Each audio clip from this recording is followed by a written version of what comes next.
Sanctus, Sanctus, Sanctus Dominus Deus Sabaoth.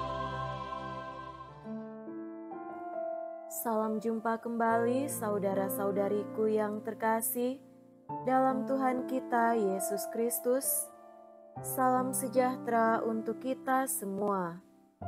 Berkat Allah yang Maha Kuasa senantiasa menyertai kita.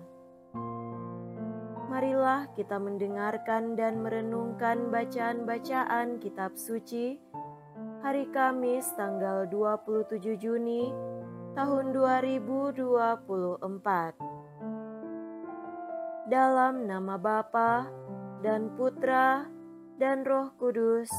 Amin. Bacaan pertama dari kitab kedua Raja-Raja bab 24 ayat 8 sampai 17. Yoyakin berumur 18 tahun pada waktu ia menjadi raja, dan 3 bulan lamanya ia memerintah di Yerusalem.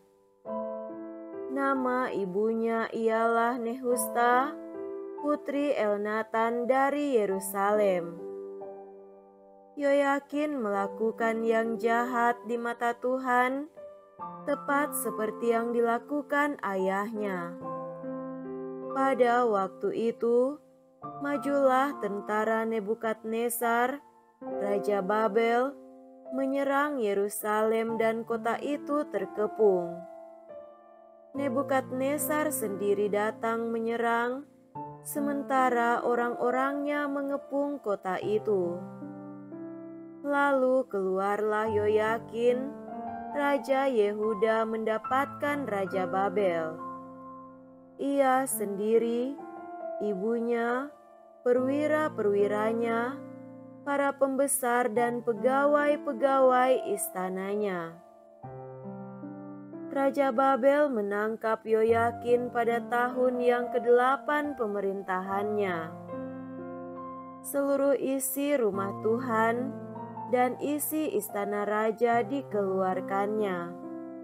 Dikeratnya pula emas dari segala perkakas emas yang dibuat oleh Salomo Raja Israel di bait Tuhan seperti yang telah disabdakan Tuhan.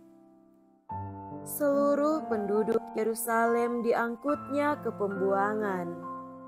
Semua panglima dan semua pahlawan yang gagah perkasa.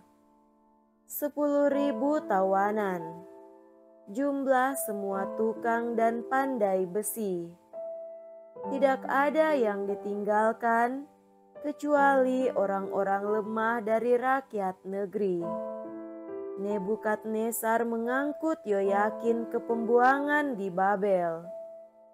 Juga ibunda raja, istri-istri raja, pegawai-pegawai istananya, dan orang-orang yang berkuasa di negeri itu dibawanya sebagai orang buangan dari Yerusalem ke Babel.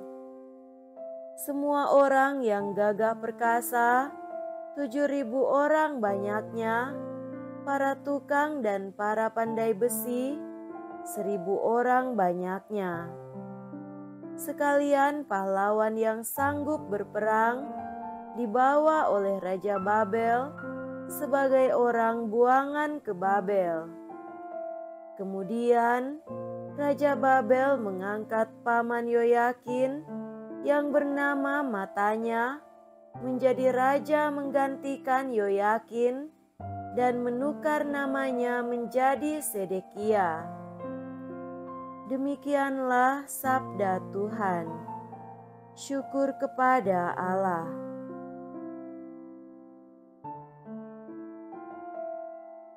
Semoga Tuhan beserta kita sekarang dan selama-lamanya. Inilah Injil suci menurut Matius. Dimuliakanlah Tuhan. Injil Matius bab 7 ayat 21-29.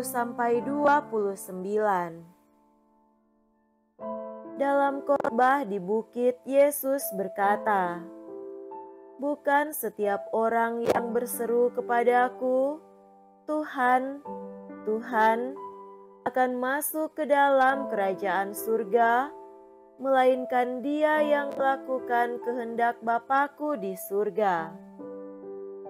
Pada hari terakhir, banyak orang akan berseru kepadaku, "Tuhan, Tuhan, bukankah kami bernubuat demi nama-Mu dan mengusir setan demi nama-Mu dan mengadakan banyak mujizat demi nama-Mu juga?"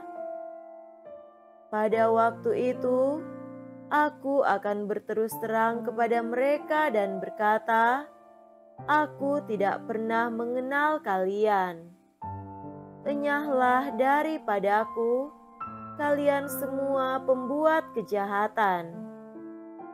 Setiap orang yang mendengar perkataanku ini dan melakukannya, ia sama dengan orang bijaksana yang mendirikan rumahnya di atas wadas. Kemudian turunlah hujan dan datanglah banjir, lalu angin melanda rumah itu, tetapi rumah itu tidak roboh, sebab didirikan di atas wadas. Tetapi ia sama dengan orang bodoh yang mendirikan rumahnya di atas pasir. Kemudian turunlah hujan dan datanglah banjir, lalu angin melanda rumah itu, sehingga robohlah rumah itu, dan hebatlah kerusakannya. Setelah Yesus mengakhiri perkataannya ini, takjublah orang banyak itu mendengar pengajarannya, sebab ia mengajar mereka sebagai orang yang berkuasa, bukan seperti ahli-ahli Taurat mereka. Demikianlah sabda Tuhan. Terpujilah Kristus.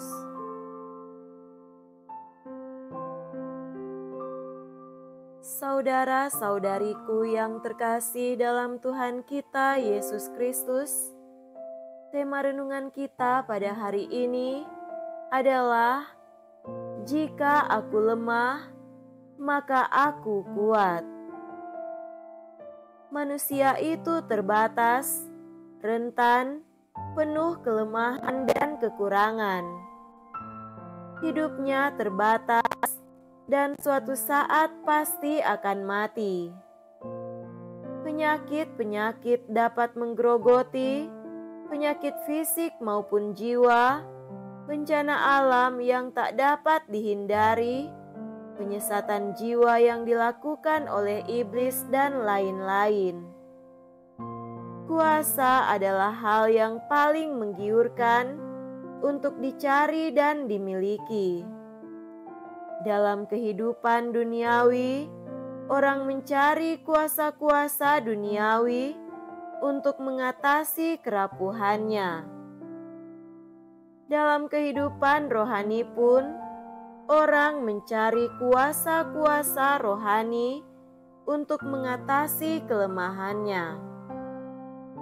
Saudara terkasih, dalam bacaan Injil hari ini, Yesus memperingatkan mereka yang merasa hebat dan nyaman karena dapat membuat mujizat-mujizat dalam nama Yesus. Mereka menghentikan pembentukan hatinya, yakni untuk menjadi rendah hati, hati seorang anak, hati yang selalu mencari apa yang dikehendaki oleh Tuhan, Allah Bapa dalam hidupnya.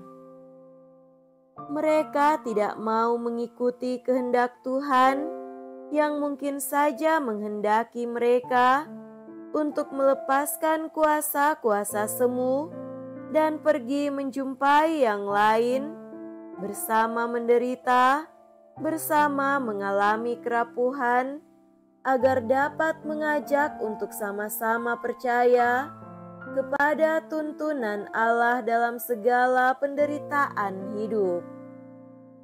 Berhadapan dengan kelemahannya, Paulus berkata, "Tetapi jawab Tuhan kepadaku, cukuplah kasih karunia bagimu, sebab justru dalam kelemahanlah kuasaku menjadi sempurna. Sebab itu terlebih suka aku bermegah atas kelemahanku, supaya kuasa Kristus turun menaungi aku." Dalam kehidupan Rasul Paulus, banyak mujizat dapat ia lakukan, tetapi semua ditempatkan dalam rangka perutusannya, terjadi atas kehendak Tuhan sepenuhnya, bukan atas kehendaknya sendiri. Ia sendiri mengikuti perjalanan pewartaan, justru dalam kelemahannya, semakin menyadari bahwa kuasa Tuhan menyatakan dirinya. Saudara-saudari terkasih, kita menjadi Kristen bukan untuk menjadi kaya, hebat, terpandang, dihormati, memiliki kedudukan, tetapi untuk dapat merangkul kelemahan dan kekurangan kita dan mengalami Tuhan yang bekerja melalui kerapuhan dan kelemahan kita. Cita-cita Kristiani kita bukan kejayaan dan kemuliaan diri kita, tetapi kejayaan dan kemuliaan Tuhan. Semoga demikian. Amin. Dalam nama Bapa dan Putra dan Roh Kudus. Amin.